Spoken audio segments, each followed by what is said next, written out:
Bien, el tema que nos toca ahora tiene que ver con la pregunta: ¿cuál es el día que se debe guardar? ¿Cuál es el día que se debe guardar? Nuestra confesión de fe, por ejemplo, hablando de esto, dice: Dios ha señalado particularmente un día de cada 7 como día de reposo para que sea guardado santo para Él, el cual desde el principio del mundo hasta la resurrección de Cristo fue el último día de la semana, y desde la resurrección de Cristo fue cambiado al primer día de la semana, que es llamado el día del Señor. Ahora, por supuesto, no creemos esto porque la confesión lo dice. Habría que entrar a probar lo que la confesión dice. Y es básicamente lo que queremos hacer. Realmente en el punto del cambio del día podemos decir que la controversia no es tan aguda dentro del mundo cristiano como tal. Pero hay ciertos grupos acerca de este tema han querido generar controversia y han querido generar dificultad. Y muchas personas a veces que están en nuestras iglesias han sido afectados por esto. Pero en especial, si no hubiese controversia y si la hubiese de cualquier calibre que fuera, la iglesia de Jesucristo debe estar informada acerca de estos asuntos bíblicos para el cumplimiento de este mandamiento que es perpetuo, para el cumplimiento de este mandamiento con todo su amor, con toda tranquilidad. Entonces, por eso, aunque no hubiese esta controversia, nosotros debemos aprender, estudiar las Escrituras y, como lo sabemos, que la iglesia sea columna y baluarte de la verdad también en el tema del cambio de día. Como dice algún puritano, 2 ordenanzas fueron instituidas en la creación. Fueron creadas por Dios en Génesis: el día de reposo y el matrimonio. El matrimonio para la preservación de la familia y el día de reposo para la preservación de la iglesia. Por esta razón llama tanto la atención que muchos creyentes o iglesias hoy rechacen con tanta fuerza aquello que ha sido dado para su bien. Bueno, algunas iglesias y algunos hombres y mujeres particularmente están rechazando su propio bien. El resultado no será bueno. Una vez que la iglesia abandone aquello que fue creado para su preservación, ¿qué le espera a la iglesia? Ahora, siendo esto de tanta importancia para la iglesia, se hace necesario entonces que aprendamos lo relacionado con el día del Señor y en especial ahora, ¿qué día debemos guardar los cristianos? El argumento nuestro es que la iglesia de Jesucristo debe guardar el primer día de la semana. Ese es nuestro argumento. Algunos pelean con el nombre domingo porque eso tiene un significado pagano o lo que sea, pero eso es realmente posterior. Lo que la Biblia nos enseña es guardar el primer día o el octavo día. Es lo mismo, ¿no? El primer día o el octavo día es lo mismo. El primer día de la semana es el que hoy llamamos domingo, el séptimo, el sábado. ¿Qué sigue después del séptimo? El octavo, que sería el domingo, o el primero. Vamos a ir entonces de Antiguo a Nuevo Testamento y vamos a ver 8 argumentos del cambio de día. Realmente pudiéramos decir que son 7, el último es como un asunto extra en el que quiero hacer descansar la fe de los hermanos, pero igual es un argumento bíblico. No se los menciono como en las conferencias anteriores para no perder tiempo mencionando los 8 argumentos, pero vamos a iniciar entonces de la siguiente manera. Primer argumento por el cual hay cambio de día de sábado a domingo. El primer argumento es que la palabra sábado no hace parte de la esencia del mandamiento. La palabra sábado. Necesitamos entender esto muy bien y quiero que pongan mucha atención porque algunas de las cosas que voy a decir de pronto son un poco complejas. El sábado es el sábado, pero el sábado no siempre se llamó sábado. Pero el sábado es el sábado. Bueno, miremos el pasaje o los pasajes para que analicemos lo que les estoy diciendo. Éxodo capítulo 20, verso 8 en adelante. Quiero que noten muy bien lo que dice ahí. Éxodo 28. Acuérdate del día de reposo, Sabbat. Acuérdate del día de reposo para santificarlo. 6 días trabajarás y harás toda tu obra, mas el séptimo día es reposo para Jehová tu Dios. No hagas en él obra alguna, tú, ni tu hijo, ni tu hija, ni tu siervo, ni tu criada, ni tu bestia, ni tu extranjero que está dentro de tus puertas, porque en 6 días hizo Jehová los cielos y la tierra, el mar, y todas las cosas que en ellos hay, y reposó en el séptimo día. Por tanto, Jehová bendijo el día de reposo y lo santificó. Ahora bien, hay algo bien interesante. El término que nosotros usamos, el término español sábado, se puede ir rastreando hacia atrás, no solamente en el tiempo, sino en otros idiomas. Y este es un asunto importante. Vemos nuestro término sábado, esto proviene del latín sabbatum, del griego sabbatón, del hebreo sabbat, que es reposo. Pero note que si usted analiza la etimología del término, le va a decir proviene de, no es. Son dos cosas diferentes. Proviene de. Una cosa es que sábado proviene de sabbat y otra cosa es que sabbat sea exactamente igual a sábado. Entonces, cuando usted leyó el pasaje, usted encontró la palabra sabbat, reposo. Varias veces se dice, acuérdate del día de reposo. En las palabras que encontramos en el mandamiento nos damos cuenta que Dios ordena que nos acordemos y guardemos el día de reposo. Esto es la palabra sabbat. Y sabbat significa reposo, no sábado. Sábado proviene de reposo. Ahí está la complejidad. Pero lo que el Señor nos está diciendo que guardemos es el día que Él le puso de nombre, sabbat. Es el único día con nombre. Los demás días los judíos los manejan por números. Sabbat. Sabbat significa reposo. Por lo tanto, lo que Dios está diciendo en el mandamiento es que guardemos un día de cada 7, pero en el mandamiento mismo, en principio pudiéramos decir, no nos especifica como lo tenemos hoy, el nombre de ese día como lo tenemos hoy. El pasaje dice, 6 días trabajarás y harás toda tu obra, mas el séptimo día es reposo.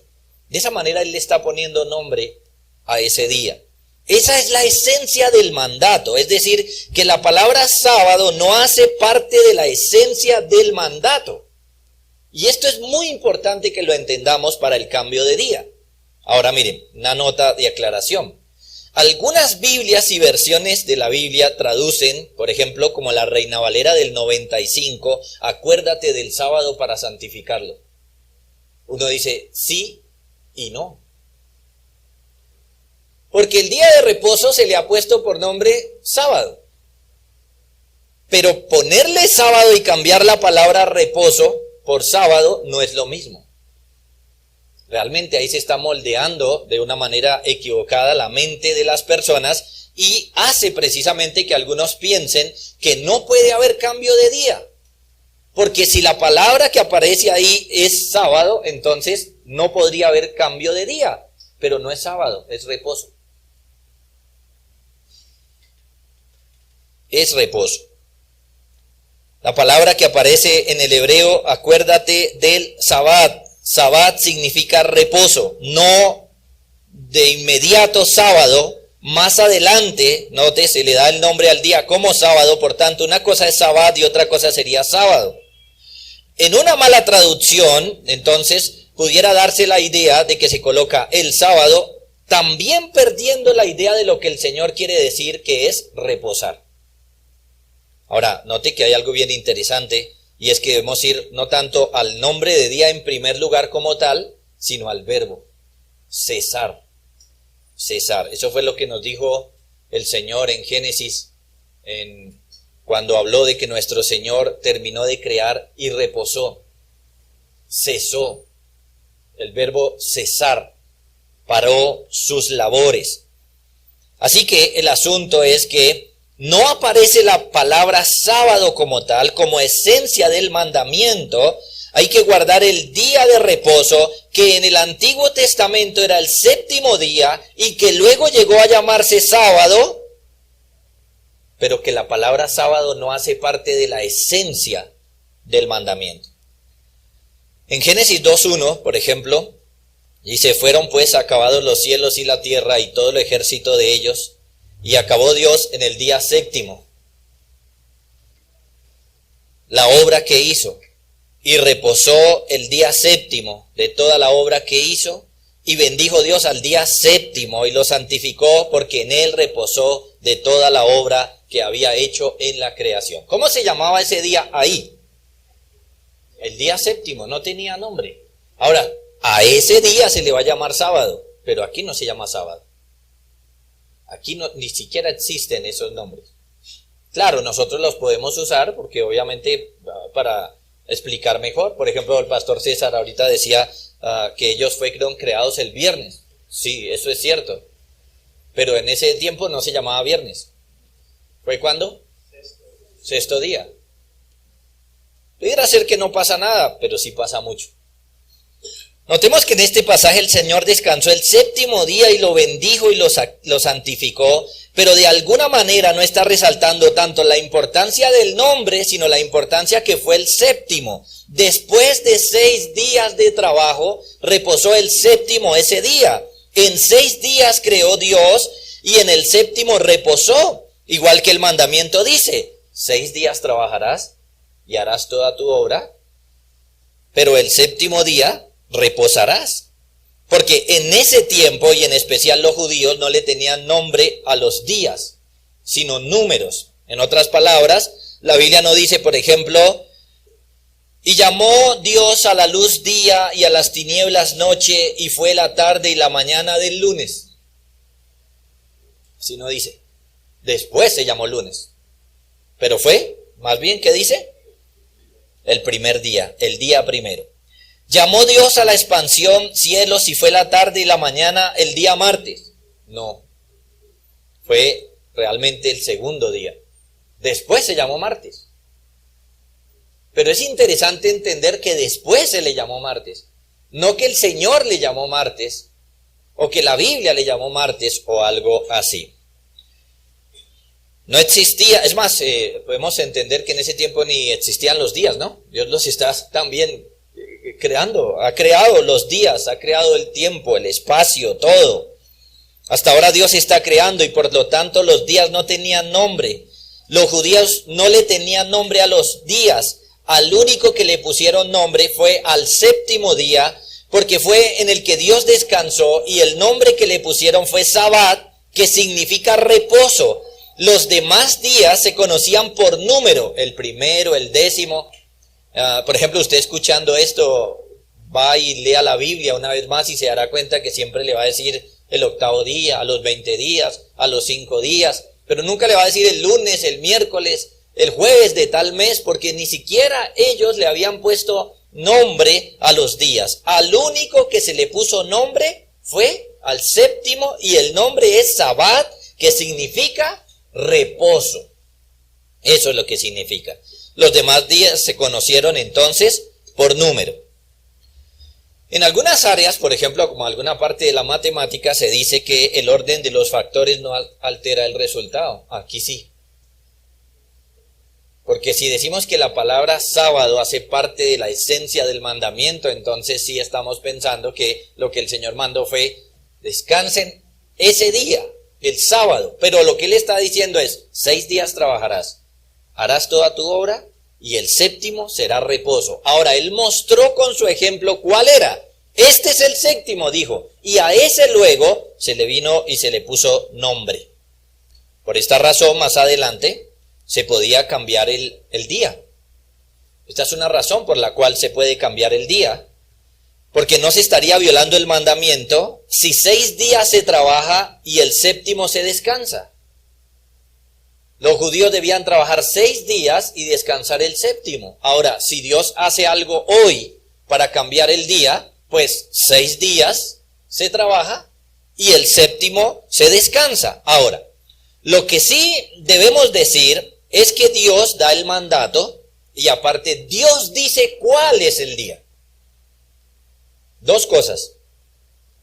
Dios dice, 6 días trabajarás y harás toda tu obra. El séptimo es reposo. Eso lo dice Él. Pero Él también dice cuál es el séptimo. Esa es una autoridad que es suya, porque son sus mandamientos. Es decir, que no podemos pensar que nosotros pudiéramos decir cuál es el séptimo, porque como el mandamiento dice 6 días trabajarás y el séptimo reposarás, entonces usted pudiera decir, pues voy a empezar a trabajar el miércoles. Entonces, miércoles, jueves, viernes, sábado, domingo, lunes, el martes es el día de reposo. No, usted no tiene la autoridad de hacer eso. Dios dice, 6 días trabajarás, descansarás el séptimo, pero Él también dice, ¿cuál es ese séptimo? Entonces, en la creación, Él trabajó 6 días, el día que reposó les dijo, este es el día, este es el día de reposar.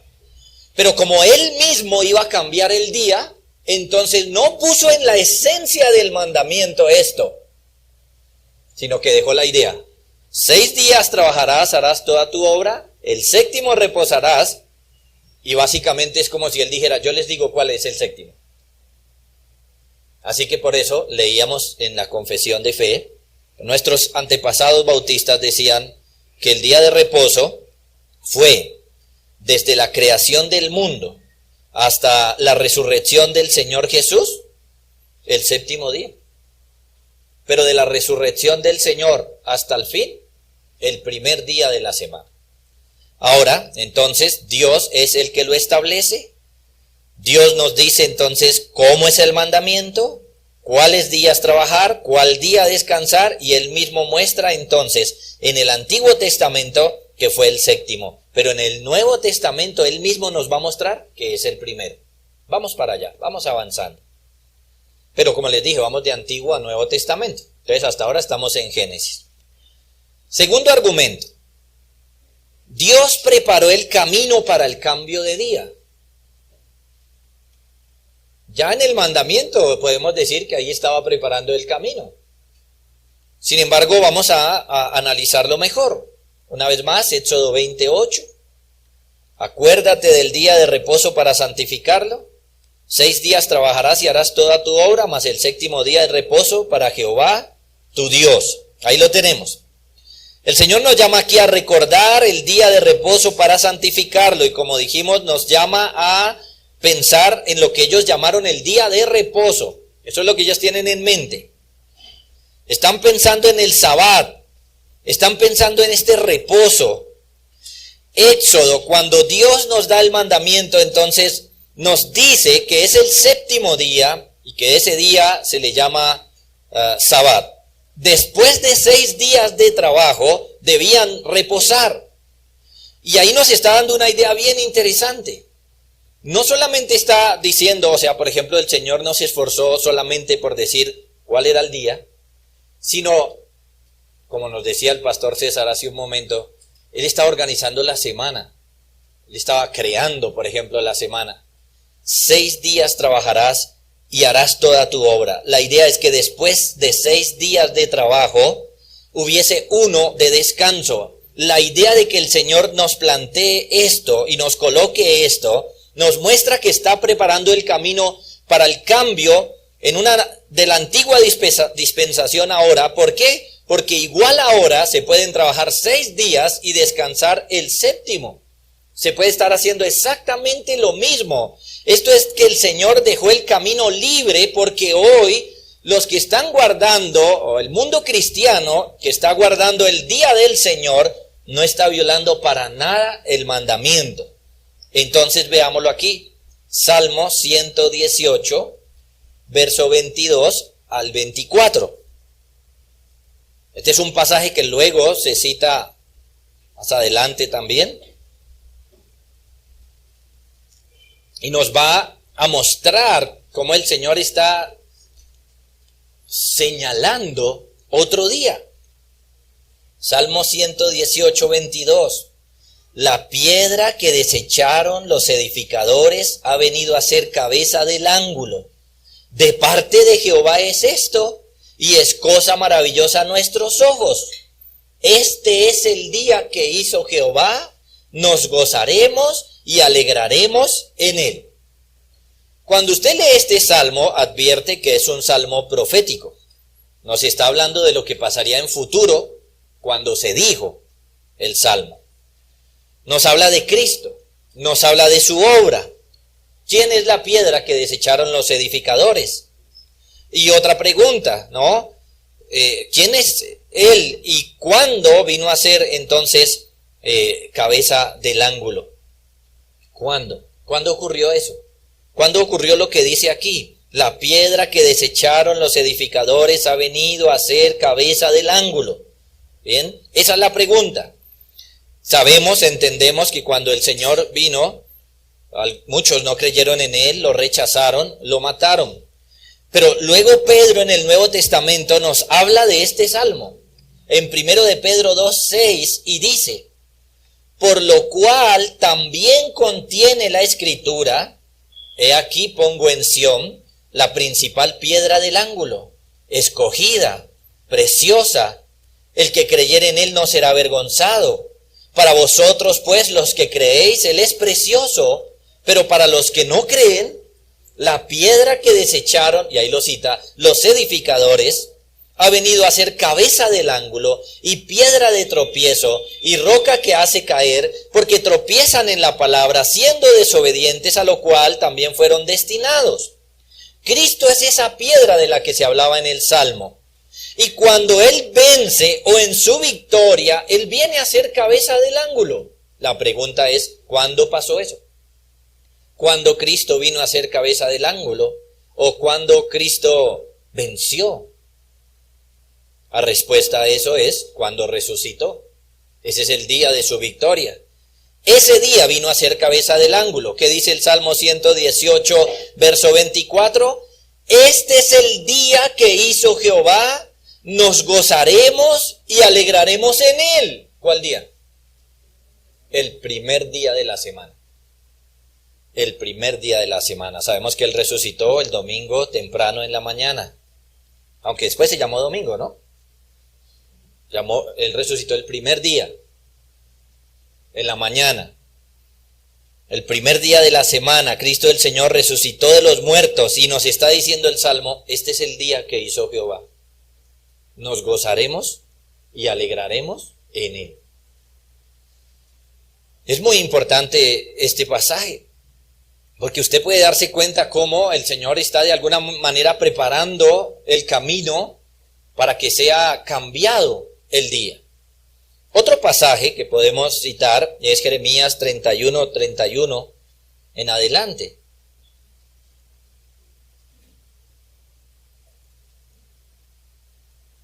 Dice, he aquí que vienen días, dice Jehová, en los cuales haré nuevo pacto con la casa de Israel y con la casa de Judá.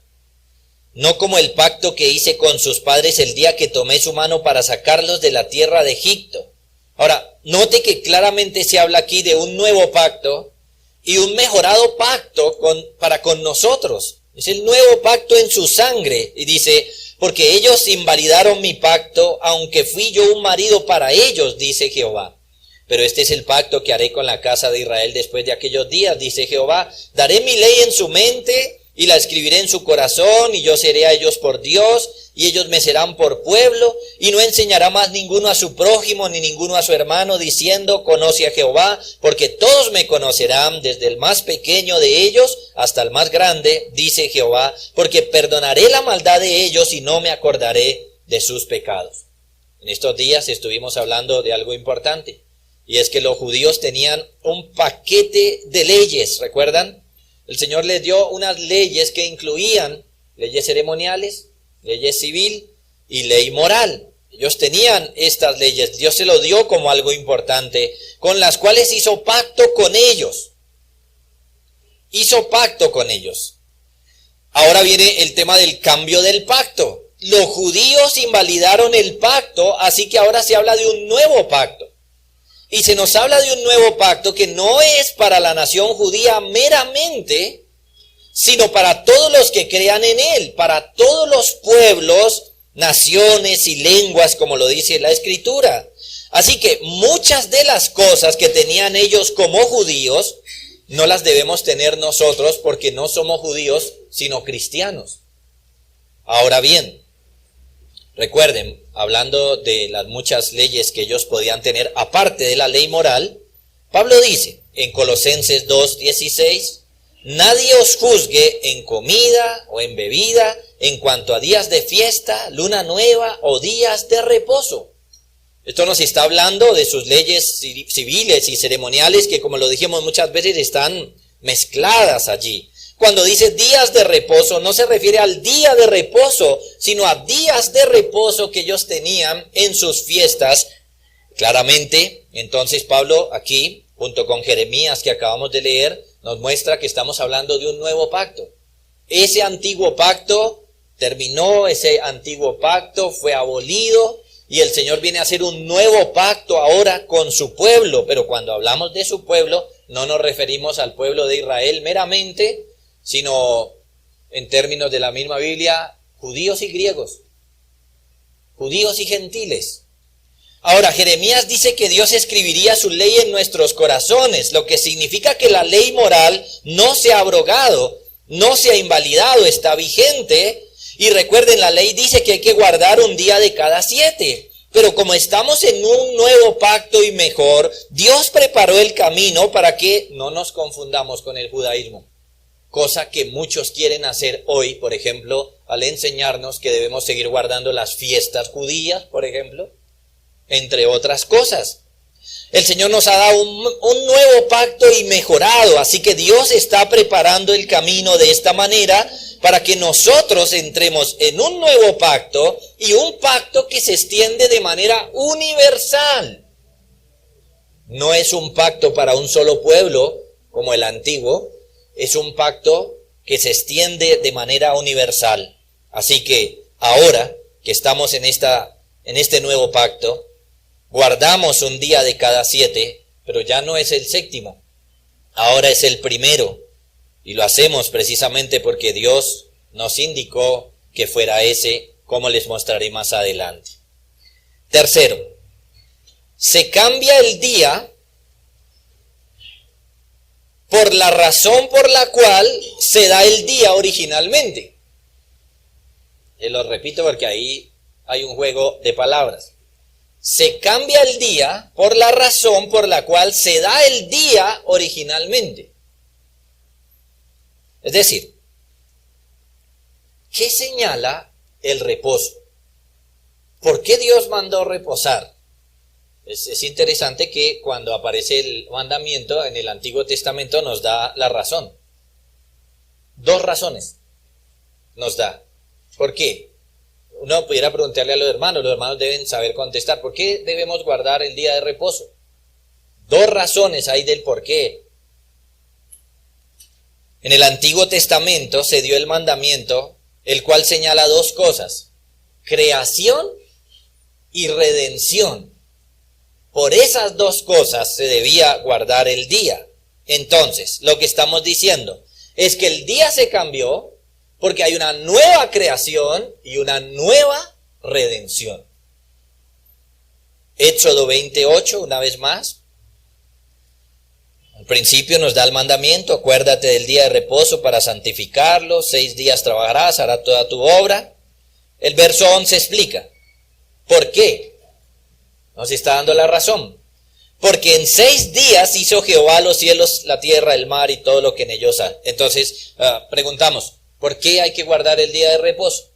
Leemos Éxodo 28 y decimos, Señor, ¿por qué tenemos que guardar? Y el Señor nos responde, porque en 6 días hizo Jehová los cielos, la tierra, el mar y todas las cosas que en ellos hay. Ahora Deuteronomio 5:12 en adelante, la segunda vez que aparecen los 10 mandamientos. Dice así: guardarás el día de reposo para santificarlo, como Jehová tu Dios te ha mandado. Otra vez, 6 días trabajarás, harás toda tu obra, mas el 7º es reposo, no hagas obra alguna en él, no hagas ninguna obra. Y entonces aquí nos lo explica más. Tú, ni tu hijo, ni tu hija, ni tu siervo, ni tu sierva, ni tu buey, ni tu asno, ni ningún animal tuyo, ni el extranjero que está dentro de tus puertas, para que descanse tu siervo y tu sierva como tú. Y entonces miren, acuérdate que fuiste siervo en la tierra de Egipto, y que Jehová tu Dios te sacó de allá con mano fuerte y brazo extendido, por lo cual Jehová tu Dios te ha mandado que guardes. ¿Por qué debían guardar el día de reposo? Por la redención que Dios les dio de la tierra y de la esclavitud de Egipto. Este pasaje nos dice que se debe guardar el día porque Dios los redimió de la esclavitud de Egipto. Los judíos guardaban el día de reposo, entre otras cosas, porque recordaban que Dios los libró de los egipcios, los redimió. La palabra redimir significa comprar. Ven, los esclavos solo se podrían librar comprándolos, y eso fue lo que hizo el Señor. Recordamos que esos fueron días de sangre. Ustedes recordarán cómo la sangre tenía que ser marcada, por ejemplo, en sus dinteles cuando llega el día de la Pascua, etcétera. Y el Señor les está recordando que los libró de esa esclavitud que estaba allí, y ahora les dice, por tanto, o por eso, guarden el día de reposo. Así que el Antiguo Testamento da dos razones para guardar el día. La primera es la creación, Éxodo 20, y la segunda es la redención, Deuteronomio 5. Ahora, uno podría decir, en el Nuevo Testamento la única manera para que se pudiera cambiar el día era que debía haber una nueva creación y una nueva redención. Pregunto, ¿será posible que las haya? Sí las hay. Hay una nueva creación y hay una nueva redención. En cuanto a la nueva creación, por ejemplo, en Efesios 2:8 dice, porque por gracia sois salvos por medio de la fe, y esto no de vosotros, pues es don de Dios, no por obras para que nadie se gloríe, porque somos hechura suya, creados en Cristo Jesús para buenas obras, las cuales Dios preparó de antemano para que anduviésemos en ella. Segunda a los Corintios 5:17, de modo que si alguno está en Cristo, nueva criatura es. Apocalipsis 21:5, y el que estaba sentado en el trono dijo, he aquí, yo hago nuevas todas las cosas. Así que Dios hizo una nueva creación, somos hechura suya, somos nuevas criaturas, y esto hay que celebrarlo, hermanos, y conmemorarlo en el día del Señor. En cuanto a la redención, 1 Corintios 7:22, por precio fuisteis comprados, no os hagáis esclavos de los hombres. Gálatas 3:13, Cristo nos redimió de la maldición de la ley, hecho por nosotros maldición, porque está escrito, maldito todo el que es colgado en un madero. Apocalipsis 14:3, y cantaban un cántico nuevo delante del trono y delante de los 4 seres vivientes y de los ancianos, y nadie podía aprender el cántico, sino aquellos 144,000 que fueron redimidos. Si usted ha estudiado Apocalipsis, sabe que los 144,000 son todos los salvos del Antiguo y del Nuevo Testamento. ¿Y qué pasó con ellos? Que fueron redimidos de entre los de la tierra. Así que ahora tenemos cosas mayores por las cuales nosotros conmemorar el día del Señor. Nosotros no estamos conmemorando lo que los judíos conmemoraban estrictamente. Por ejemplo, nosotros no estamos conmemorando salir de Egipto, pero sí lo que eso representa. Salir del pecado, salir de nuestra esclavitud. Ellos tuvieron una esclavitud típica. Nosotros entonces tenemos la esclavitud que estaba tipificando la de ellos. Estamos en un nuevo y mejorado pacto. Nosotros conmemoramos cosas mayores, más elevadas. Y si guardamos entonces el sábado, eso no reflejaría, sino más bien confundiría las razones. Por eso guardar otro día para resaltar la grandeza de la obra de Dios y para no confundirnos es lo correcto. Hay una nueva creación y hay una nueva redención. Los judíos conmemoraban la creación natural, nosotros la espiritual. Los judíos conmemoraban que salieron de Egipto, que fueron librados de Egipto. nosotros que salimos del pecado. Nueva creación, nueva redención. Por eso el primer día de la semana es un día especial. No es como los otros. Y por eso no debemos hacer las cosas que hacían otros, sino las que representan precisamente lo que el Señor nos ha dado específicamente a nosotros. Cuarto. El cuarto argumento es el ejemplo normativo de Dios, aquí específicamente del Señor Jesucristo. El ejemplo normativo. Guardamos el primer día de la semana porque Dios mismo señaló ese día con la resurrección y las apariciones de Cristo. ¿Cómo sabemos cuál es el día que hay que descansar? Recuerden, al principio les dije dos cosas. Dios da el mandamiento y Dios dice cuál. Eso es clave. Aquí no hay un asunto arbitrario. Por eso veíamos que el mandamiento es 6 días trabajarás, harás toda tu obra, mas el séptimo es reposo. Y mostró cuál. Dios mostró con su ejemplo cuál era. En el Antiguo Testamento Dios descansó el séptimo día, como lo dice Génesis, y ese era el día que se debía guardar. ¿Ven? Él creó 6 días. A los 6 días reposó. Como dijo el pastor César, lo primero que hizo Adán después de creado fue reposar. Dios creó y reposó, y al reposar dijo, es este es el día. De ahí en adelante entonces todos, principalmente empezaron el pueblo del Señor a celebrar ese día, guardar ese día. ¿Cuál? El que Él reposó, es decir, Él reposó y volvían y contaban. 1, 2, 3, 4, 5, otra vez llegó. El séptimo es reposo y otra vez, 1, 2, 3. Hoy nos queda fácil porque decimos el sábado, ¿no? Pero así no era.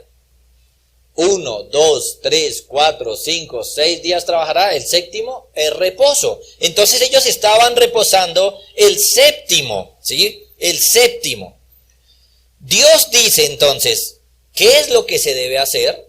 Reposar el séptimo día después de trabajar 6, y nos dice cuál es el día, y lo señaló con su ejemplo normativo. Dios señaló ese día descansando Él mismo. Él no necesitaba descansar, lo sabemos. Él no necesitaba descansar. ¿Por qué lo hizo? ¿Por qué descansó ese día? ¿Por qué reposó de las obras de creación ese día? Eso se llama el ejemplo normativo. Es decir, que su ejemplo es una norma, y así lo es. ¿Cómo supieron en el Antiguo Testamento cuál era el día? Porque no se llamaba sábado. ¿Cómo supieron cuál era el día? Porque el Señor descansó un día y les dijo, es este. 6 días trabajarás y harás toda tu obra, y el séptimo reposarás. Ese reposo es este, el que yo estoy reposando, el que yo paré. Así que tenemos aquí un ejemplo normativo, es decir, que el ejemplo del Señor fue norma para saber cuál era el día de reposo en el Antiguo Testamento. Nos podíamos preguntar lo siguiente. ¿Alguna persona podría decir en el Antiguo Testamento cuál es el día que hay que descansar? Esa pregunta era muy válida. ¿Cuál es el día que hay que descansar? El Señor dice, 6 días trabajarás y harás toda tu obra, y el séptimo descansarás. Entonces una persona en el Antiguo Testamento diría, ¿cuál es el día que hay que descansar? ¿Cuál fue la respuesta? ¿O cómo se puede responder? ¿O desde dónde hay que empezar a contar? La respuesta que el Señor dio fue el que yo señalé. El que yo señalé, ese es el séptimo. ¿Me estoy haciendo entender, hermanos? Pensemos, por ejemplo, que llegaba una persona de otra cultura, cuando los judíos ya tenían su ley, y leía y decía 6 días trabajarás y harás toda tu obra, y dirían, ¿cuál es? ¿Cuál es el día? Ellos dirían el séptimo, sí, pero ¿desde dónde empiezo a contar? Ah, claro, ahí hay una dificultad. Bueno, para saber cuál fue el día en el Antiguo Testamento, Dios descansó ese día y dijo, este es. Lo dijo con su ejemplo. Ahora bien, el hecho de que en la esencia del mandamiento no diga cuál es por nombre propio, no quiere decir que nosotros podemos guardar el que queramos. En el Antiguo Testamento Dios mostró el séptimo día para que todos descansaran en él. Ahora, En el Nuevo Testamento se nos muestra que es el primer día de la semana. ¿Cómo? De la misma manera. De la misma manera que lo hizo el Señor en el Antiguo. ¿Cómo? Con las cosas que estaba haciendo el Señor en el día de reposo. Dios mismo señaló el día igual que en la creación. Cuando Jesucristo resucitó y se apareció a los discípulos el primer día, varias veces, o que el Señor se aparecía, era en el día de reposo. Pero cristiano ahora. O sea, se estaba apareciendo otro día. Veámoslo en la Escritura. Marcos 16, 2, por ejemplo, dice: y muy de mañana, el primer día de la semana, vinieron al sepulcro y salido el sol, pero decían entre sí: ¿quién nos removerá la piedra de la entrada del sepulcro? Pero cuando miraron, vieron removida la piedra, que era muy grande. Y cuando entraron en el sepulcro, vieron a un joven sentado al lado derecho, cubierto con una larga ropa blanca, y se espantaron. Mas él les dijo: no os asustéis, buscáis a Jesús Nazareno, el cual fue crucificado, ha resucitado. No está aquí. Mirad el lugar donde le pusieron. ¿Cuándo resucitó el Señor? El primer día de la semana. Juan 20, 19. Cuando llegó la noche de aquel mismo día, el primero de la semana, miren que ahí hay un énfasis, se los leo otra vez. Cuando llegó la noche de aquel mismo día, el primero de la semana, ahí hay un énfasis para que entendamos de qué día nos está hablando. Estando las puertas cerradas en el lugar donde los discípulos estaban reunidos por el miedo de los judíos, vino Jesús y puesto en medio, les dijo: paz a vosotros.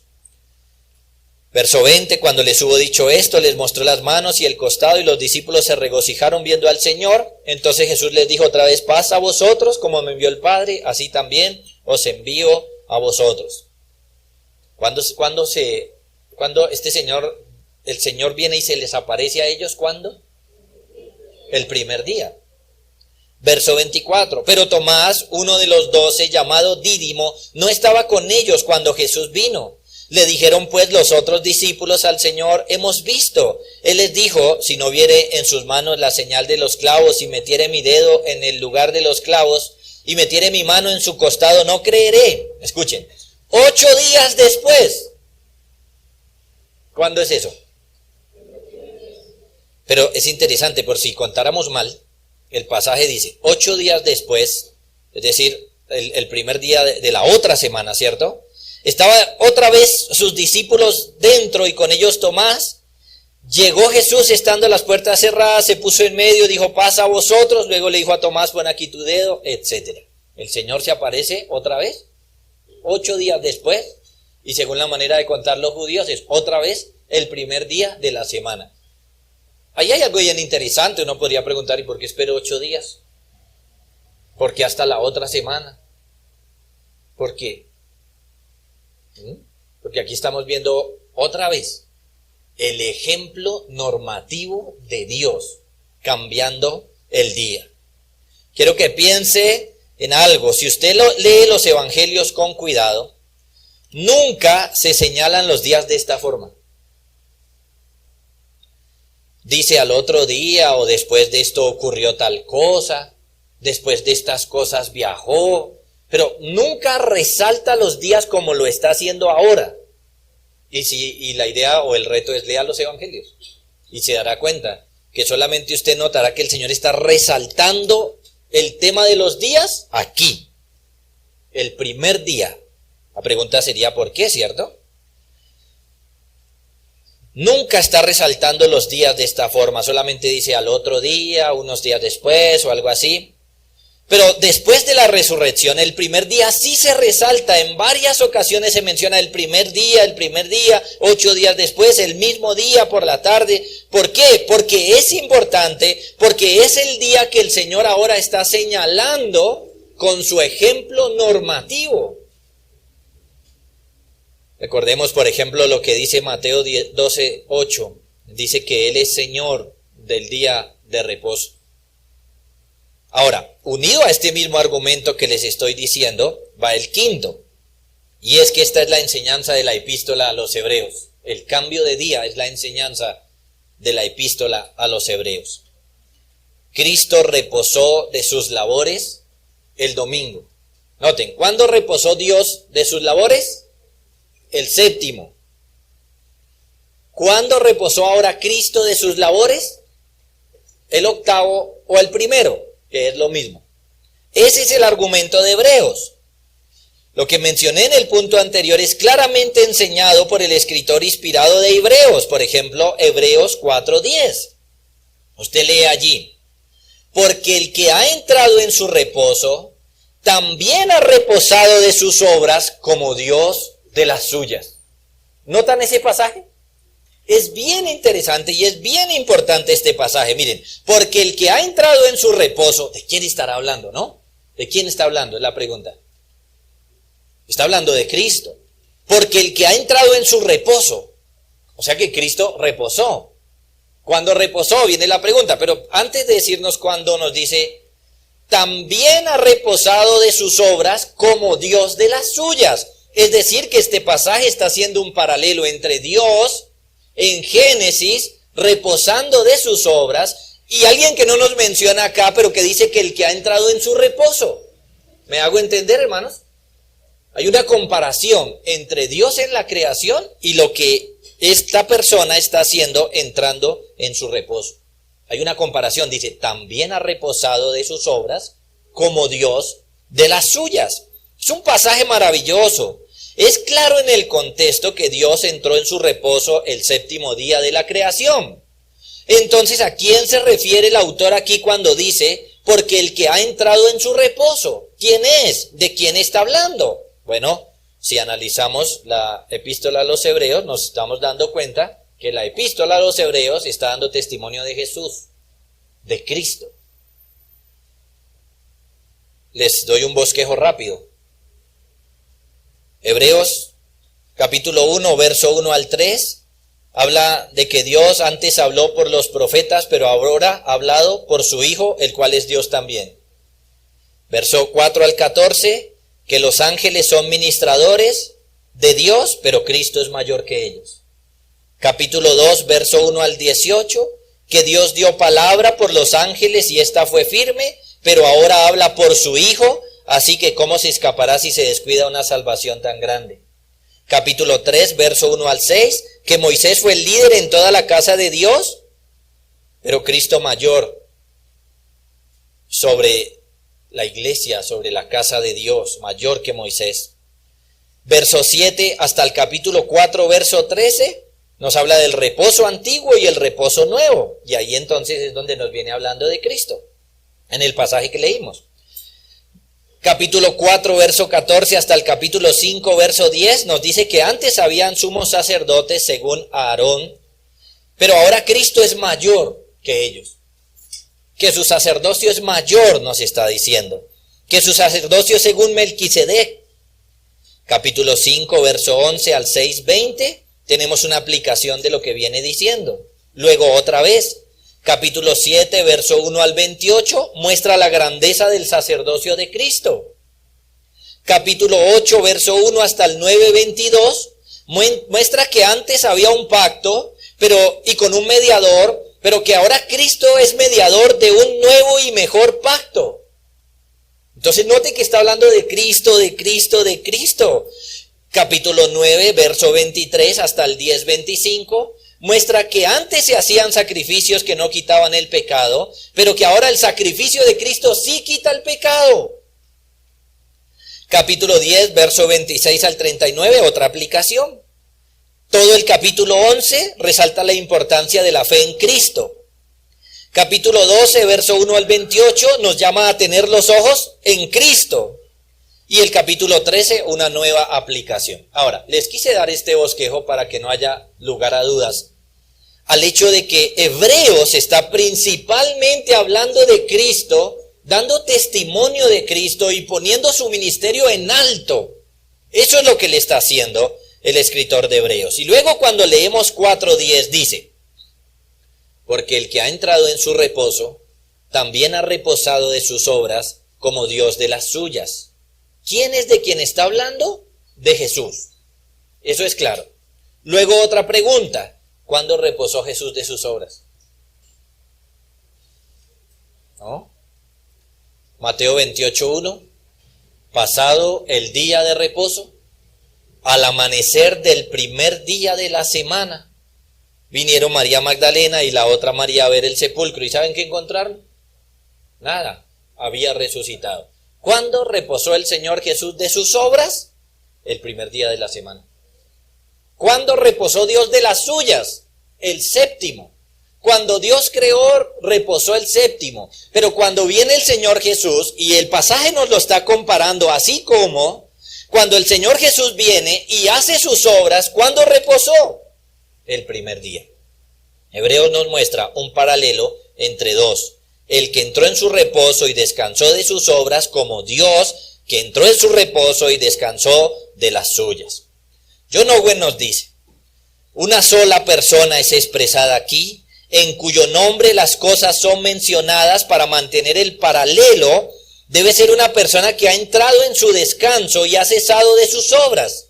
El único que puede ser es nuestro Señor Jesucristo, quien entró en ese descanso como nuestro representante. Dios Hijo cesó su obra de redención en el primer día de la semana, y como señal de que su obra fue consumada y que nada quedó por hacer, reposó el primer día.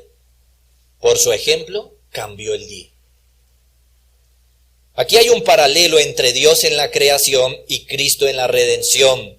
Y lo que John Owen está diciendo es que el Señor entró en su reposo después de terminar sus labores en la mañana del primer día de la semana, cuando resucitó de los muertos, y ahí puso el fundamento de la nueva creación y la nueva redención. Cuando Dios reposó de su obra en el Antiguo Testamento, descansó el séptimo, y por lo tanto el pueblo del Antiguo debía reposar el día que Dios reposó. Ahora, en el nuevo pacto, Cristo reposó el octavo día o el primer día de sus labores. Entonces el pueblo del nuevo pacto debe reposar el día que Jesucristo reposó. Eso es el ejemplo normativo. Tanto el sábado en el antiguo pacto como el domingo en el nuevo pacto señalan el reposo eterno. Hebreos nos llama a entrar en ese reposo, pero mientras ese reposo eterno llega, mientras llega el día de reposo eterno, Hebreos 4:9 dice, por tanto, queda un reposo para el pueblo de Dios. Queda aún un reposo, es decir, el pueblo de Dios debe guardar un día como lo enseña la ley. Como lo enseña la ley, sí, un día de cada 7, pero es el que Cristo señala. Cuando dice, aún queda un reposo para el pueblo de Dios, nos señala que todavía tenemos que seguir guardando el reposo, pero al mismo tiempo nos dice como que no es el mismo. Aún queda un reposo. Note que no dice, por ejemplo, aún queda el reposo, aún sigue el mismo reposo. Aún queda un reposo, es decir, que el pueblo de Dios en el Nuevo Testamento tiene que seguir reposando, pero ya no es el mismo. Es otro. ¿Cuál es? El que el Señor Jesús, a través de su ejemplo normativo, nos mostró. Voy a cortar un poco de esta parte, hermanos. Creo que ahí he mostrado el tema. Hebreos 4 es claro, mostrándonos el ejemplo de Dios reposando y Cristo reposando, y diciéndonos ahora en esta dispensación aún queda un reposo para el pueblo de Dios. Es decir, que mientras esperamos el día de la salvación eterna, tenemos que estar guardando aquí un reposo, pero ese reposo no es el mismo judío. No es el mismo. ¿Cuál es? El que nos mostró con su ejemplo normativo el Señor Jesús. Sexto argumento. El sexto argumento de por qué decimos que el día cambió es porque el Espíritu Santo vino a la iglesia el primer día.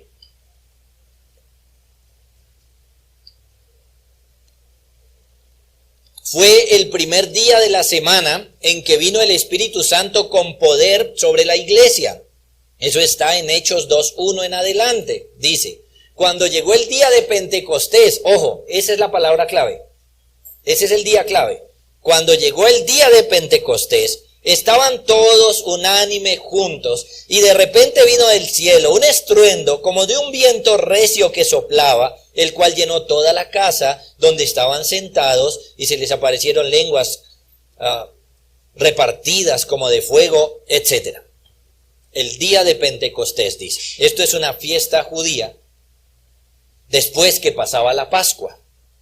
Esto la encontramos en Levítico 23, verso 15 y 16, que dice, y escuchen, y contaréis desde el día que sigue al día de reposo, desde el día en que ofreciste la gavilla de la ofrenda mecida, 7 semanas cumplidas serán, hasta el día siguiente del 7º día de reposo contaréis 50 días, entonces ofreceréis el grano a Jehová.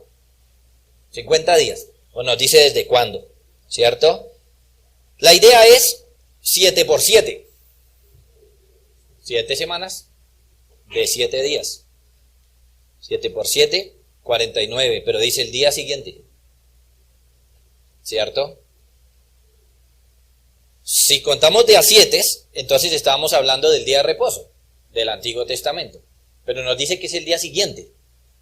Entonces 7 semanas, digámoslo así, primer sábado, segundo sábado, tercer sábado, cuarto, quinto, sexto, séptimo sábado. ¿El día siguiente qué es? ¿Qué día es? El primer día de la semana, Pentecostés, el que después le llamaron domingo. ¿Ven? Dice el día siguiente del 7º día de reposo. ¿Cuál día es? Un domingo o el primer día de la semana. Ese día nos dice que estaban los discípulos reunidos y ocurrió un evento especial, y el evento más especial en cuanto a la iglesia de Jesucristo, y es que el Espíritu Santo descendió ese día y le dio dones a los hombres. Específicamente vemos que le dio dones de lenguas, de manera que hablaban en diferentes idiomas a muchas personas, a través de los cuales los estaban evangelizando. ¿Cuándo ocurrió este evento milagroso en la iglesia de Jesucristo?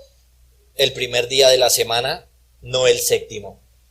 Esto es, que si el 7º no estaba siendo abolido, esto tenía que haber ocurrido el 7º.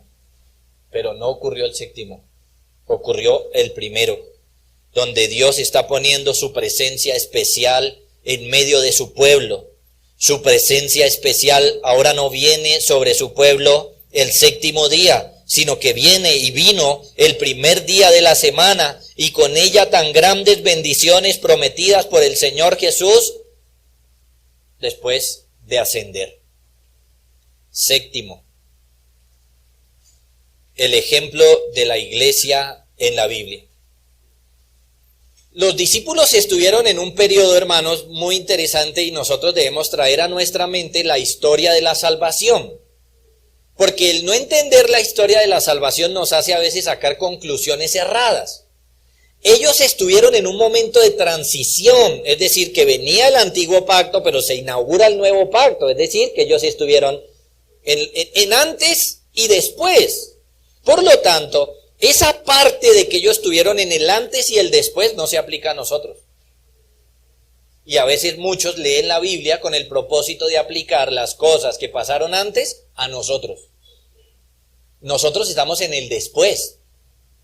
Los discípulos estuvieron ahí en medio y participaron del antes y el después. Es decir, por ejemplo, ellos participaron de traer ofrendas y sacrificios al templo, por ejemplo. Pero luego ya no los trajeron porque ya se dieron cuenta que Cristo fue el sacrificio. ¿Ven? Ellos hicieron las dos. Si alguno dijera algo como, nosotros tenemos que traer sacrificios a la iglesia y matar animalitos porque Pedro lo hizo, porque Juan lo hizo, porque Jacobo lo hizo, eso es un error, porque no estamos entendiendo la historia bíblica, que ellos estuvieron en el antes y el después. Ellos estuvieron en un momento de transición. Lo que debemos entonces analizar con nuestro tema particular es que ellos guardaron el sábado y el domingo. Pero la idea es, al estar después, hacia dónde se empezó a inclinar la iglesia. Y entonces eso es lo que vemos. Nuestro 7º argumento es que el ejemplo de la iglesia en la Biblia es que se debe guardar el primer día. Habiendo hecho esta advertencia, ¿no? Hechos 27, el primer día de la semana. ¿Cuándo? El primer día de la semana.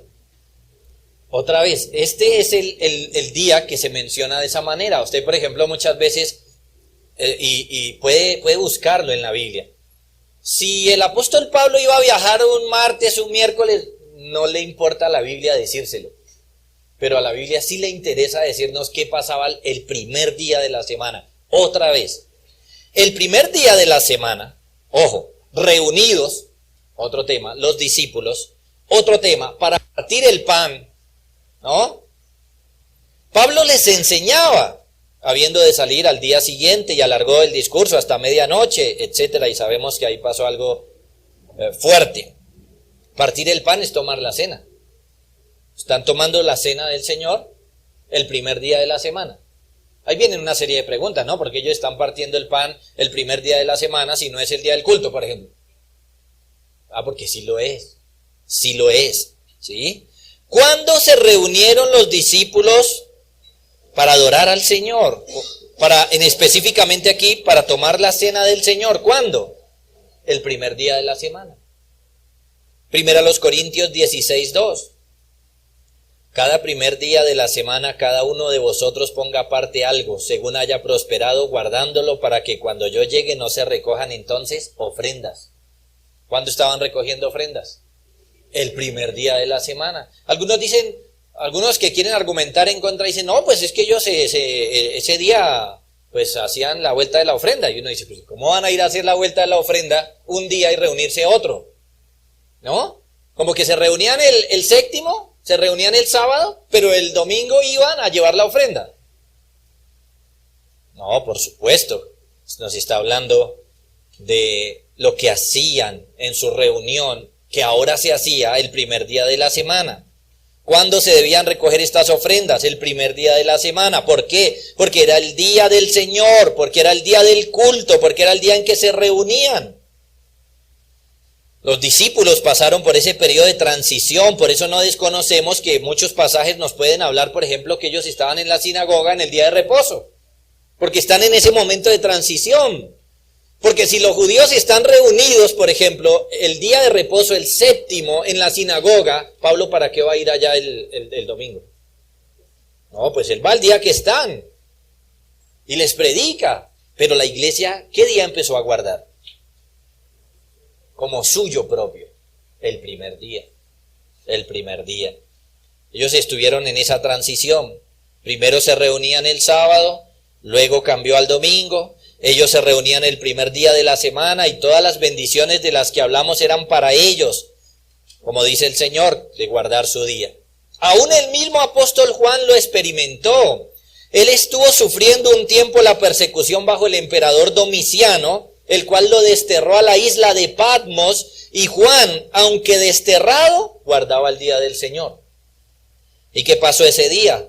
Apocalipsis 1:9 en adelante dice: yo, Juan, vuestro hermano y copartícipe vuestro en la tribulación, en el reino y en la paciencia de Jesucristo, estaba en la isla llamada Patmos por causa de la palabra de Dios y el testimonio de Jesucristo. Yo estaba en el Espíritu en el día del Señor, y ahí viene la revelación que el Señor le da. Juan, preso, estaba guardando el día del Señor. ¿Cuál es el día del Señor? ¿O a qué se le vino a llamar el día del Señor? El día en que el Señor resucitó. Ese es el día del Señor, el día en que el Señor se apareció, el día en que el Señor envió su Espíritu, el día en que la iglesia se reunía para encontrarse con el Señor. ¿Qué significa esto? Por ejemplo, de que él estaba en el Espíritu, que estaba orando, que estaba buscando al Señor, cantando. Es decir, este hombre estaba preso, pero aún así, en su alma y en su corazón, estaba como si estuviera reunido con la iglesia. Es lo que se nos ha enseñado estos días, buscar al Señor o guardar su ley de corazón. Cualquiera pudiera decir, bueno, pues no pude ir a la iglesia, entonces prendamos el televisor y pongámonos a hacer otra cosa. No, yo estaba en el Espíritu en el día del Señor, en el Espíritu. Un último punto, hermanos, para terminar, si me lo permiten rápidamente. Un último argumento es la promesa del Señor. Esta promesa que dice, las puertas del Hades no prevalecerán contra la iglesia. El apóstol Pablo, predicando alguna vez, decía en Hechos 14:17 que el Señor no se dejó a sí mismo sin testimonio. Y esto significa que aunque la iglesia ha pasado por momentos oscuros, como lo mencionaba por ejemplo el pastor César hace un momento, en el oscurantismo, aunque la iglesia ha pasado por momentos oscuros, eso no significa que la iglesia ha estado acabada. Eso no significa eso. El Señor Jesús dijo, las puertas del Hades no prevalecerán contra la iglesia. El Señor Jesús prometió cuidar la iglesia de las puertas del infierno, que la iglesia permaneciera firme, que la iglesia fuera una iglesia victoriosa. Pregunto, ¿es esto verdad o no? Si es así, lo es. ¿Cómo podemos nosotros creer que la iglesia estuviera en tremendo error, porque sería tremendo error y pecado, por ejemplo, durante 19 siglos y que un grupo moderno, actual, como los adventistas, sean los únicos que tienen la verdad? ¿Podemos creer algo así, en verdad? No fue sino hasta 1844 al 50 aproximadamente que algunos de ellos empezaron a enseñar que era el sábado el día que debía guardarse. ¿En verdad? ¿En verdad creemos 1850? 1850 años sin luz, sin entendimiento, sin guardar el día, o más bien el día de reposo, porque ya no sería el día del Señor, sino el día de reposo judío, ¿en verdad? Bueno, por eso les decía, este es un argumento que tal vez no está propiamente enfocado en el día del Señor, pero es muy importante. El mismo Señor Jesús promete que Él edificaría su iglesia y que las puertas del infierno no prevalecerían contra su iglesia, así que será posible que durante 19 siglos la iglesia del Señor estuviera en la oscuridad con respecto al cuarto mandamiento y que el Señor la hubiera dejado así. No, hermanos. Eso es ser muy arrogante y es una característica típica de las sectas realmente.